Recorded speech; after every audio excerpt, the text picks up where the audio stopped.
smell pretty, actually. Can you smell it? I know. I smelled them last year, so I know they smell like a grape popsicle, just like a grape Oh man, popsicle. to me it smells just like grape knee-high. And sometimes when you have a lot of blooms in one place, you don't even have to get close to it. You can just smell it driving by. This is kudzu, and we have quite a lot of it in our area, and it produces a little nectar. It's really pretty. It is real pretty. It smells really good too, just like grape knee-high. Look at all those. Little beetles. It's just getting going. You can see it showing up in the comb. It's something you definitely don't want to get in sourwood honey because it really changes the color. You would think that kudzu honey would be wonderful, but it's not. In my opinion, it's not even mediocre, but that's my personal taste. We don't make tons of it here. I have a friend in Alabama who makes a super of it on some years, and he brought me a jar of kudzu honey once, and it's fairly dark. It is purple. It does have a purple overtone. And again, my opinion of the taste is that it's mediocre at best. And there's a lot of it here. It takes over entire trees and buildings and cars.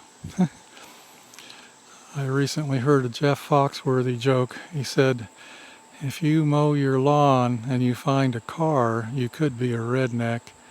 Well, if you got kudzu in the neighborhood, that's entirely possible.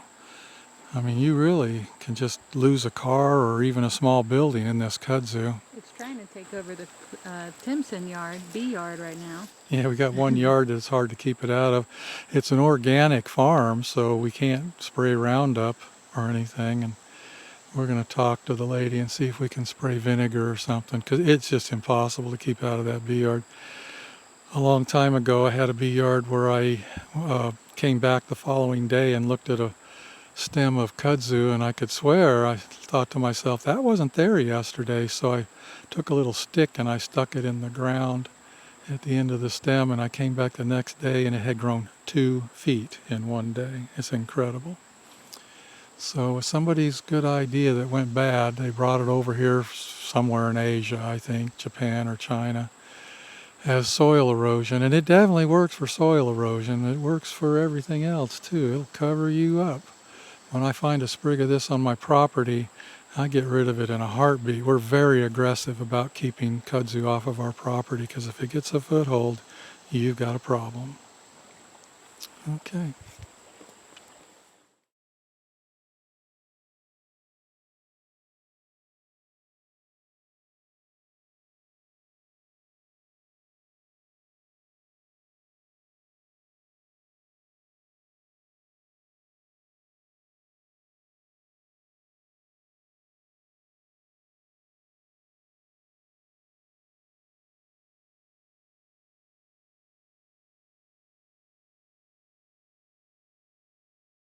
All right, we got a brand new queen.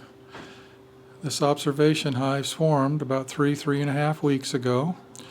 As I expected, it was really crammed with bees, and I knew that the sourwood flow was coming, and they know it too. And I think it prompted them to swarm for the second time. They swarmed in the spring, and then they swarmed just ahead of the sourwood flow. It was so full of bees, I knew they had to do something. And we just saw the queen. She's a tiger striped queen, saw her laying eggs, so it successfully requeened itself. That's not always the case with a colony that swarms. There's no guarantee that they're going to come up with a brand new queen, be successful. A lot can go wrong. Predators in the field when the queen's starting to mate and so forth. This queen's a tiger striped looking queen. It'll be interesting to see how she does. And also because this unit has swarmed twice this year, in other words, gone through 2 complete brood break cycles, I'm going to consider the mite treatment done.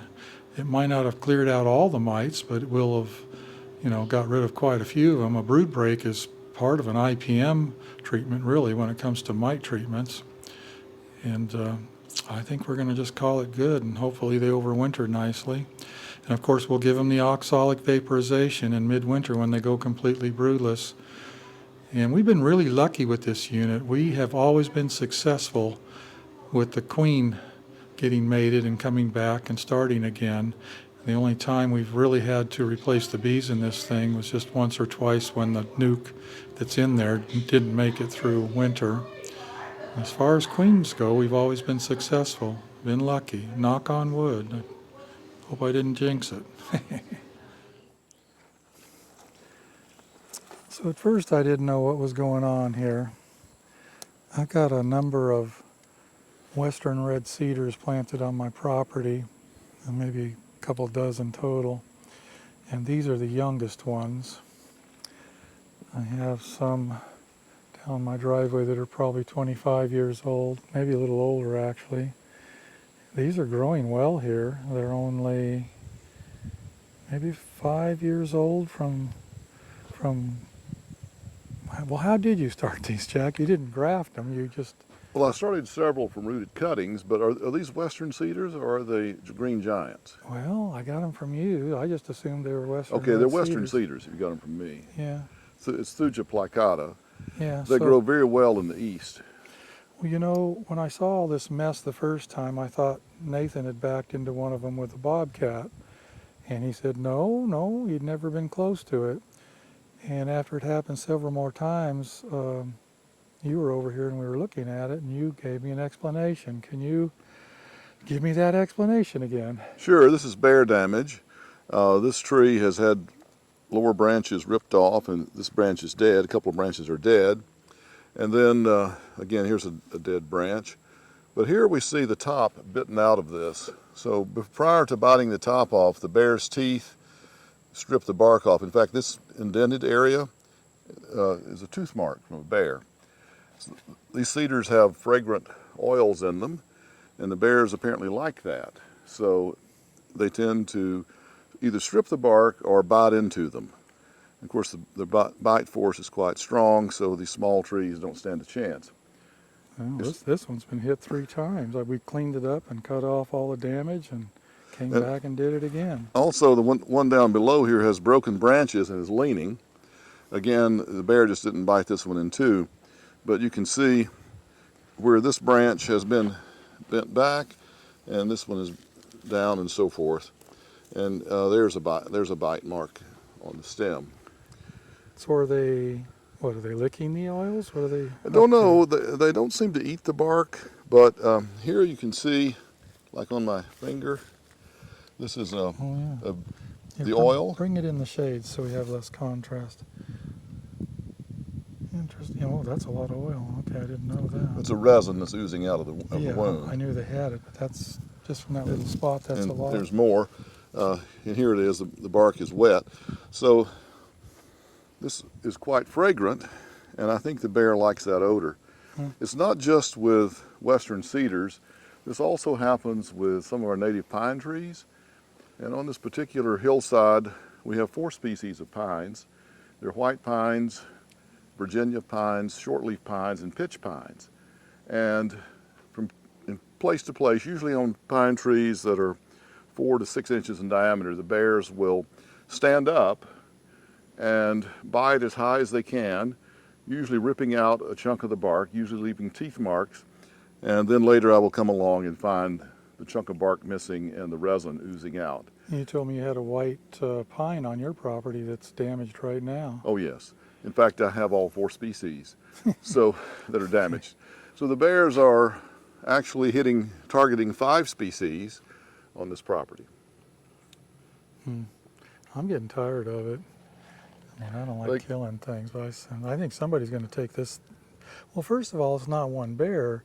As far as I know, in the last 2 months, we've seen 5 bears. We've seen the one that you saw down your driveway last week, which, by the way, you said was the biggest bear you'd ever seen. I would think it would have gone 500 pounds if I had to guess. That's pretty good for our area. And then Rob saw 2 large males down by my bee yard. And then we've seen the female with 2 cubs. 3 cubs. Oh, she has 3 cubs. 3. Oh, gosh, yeah, another 3 bears. And those cubs have been wandering around not only the neighborhoods, but down on the lake road. And in fact, one of them got his head stuck in a plastic bucket, and someone caught the baby bear and when the mother wasn't around and pulled the bucket off. Okay. And those are just the ones we know about, so Most of the damage occurs at night, of course. yeah. And now up there, I've got a blueberry patch. I'm going to go up there and take a look at that. They've really ruined that. I actually put a little bit of an electric fence around some of them so they wouldn't take them all out. Okay, well, thanks for the explanation. I think they'll survive as long as they don't keep coming back and break them off down low. These lower branches should spread out and sprout straight up. Yes, they'll survive. I've got a tree down the driveway that did that. And it actually doesn't look bad, but you're just going to have to get over all this damage. So Jack and I, we live in a unique place on this hillside right here. It's very steep ground.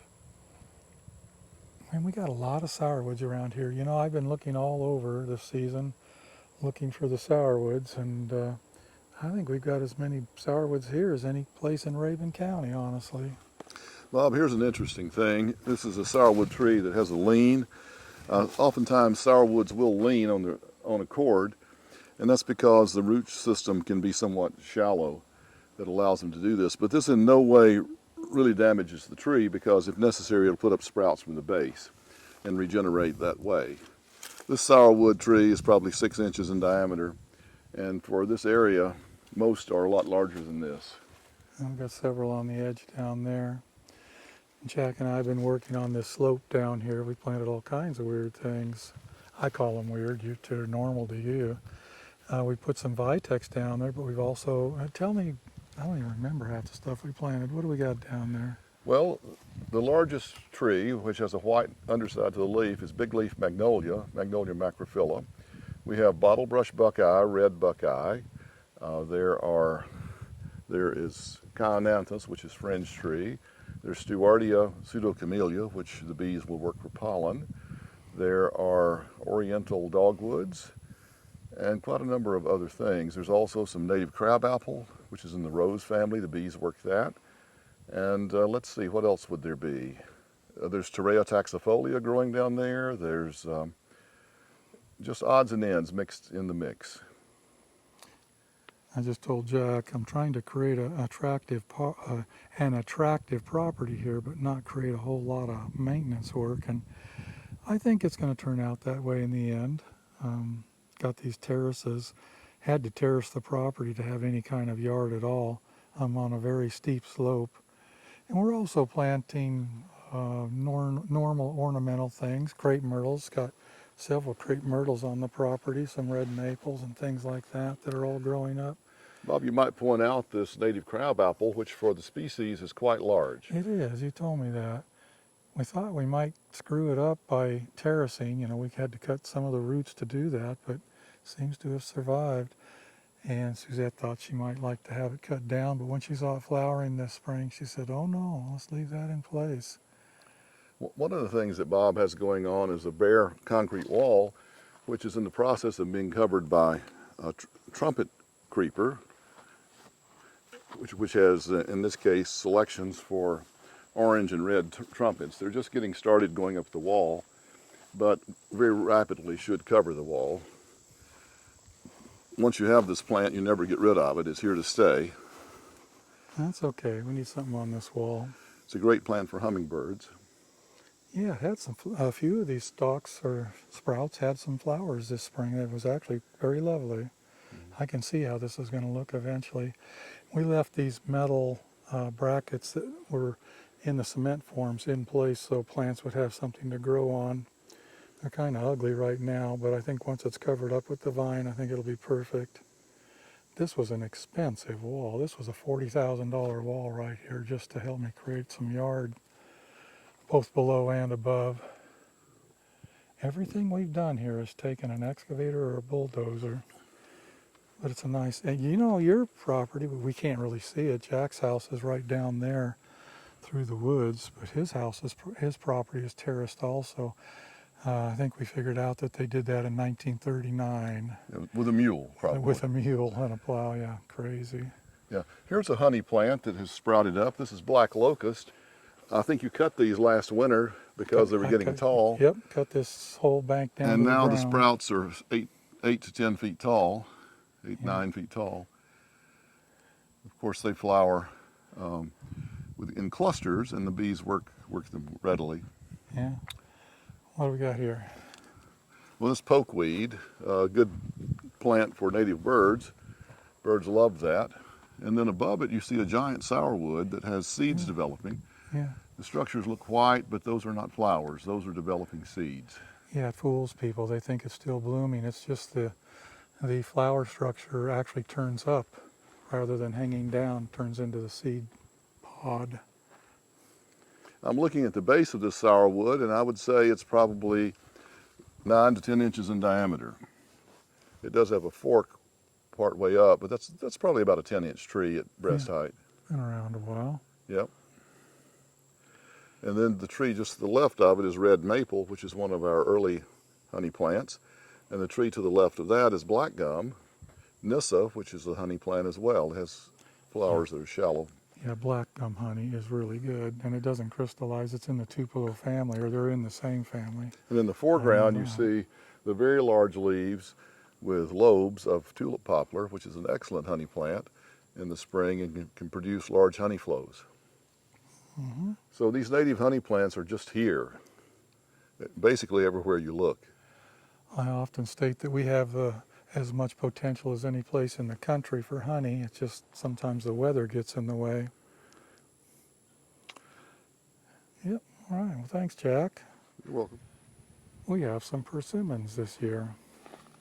We get them every year, but somehow some critter besides us ends up with them. And this year, I built a fence around them very close to the ground.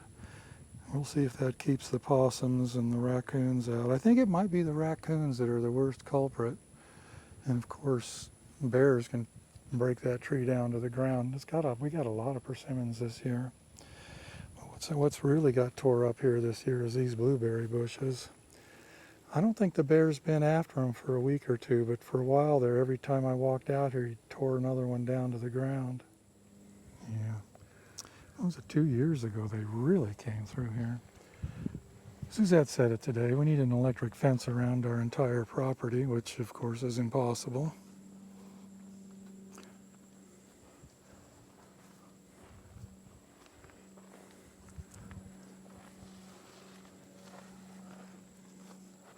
Mm-hmm.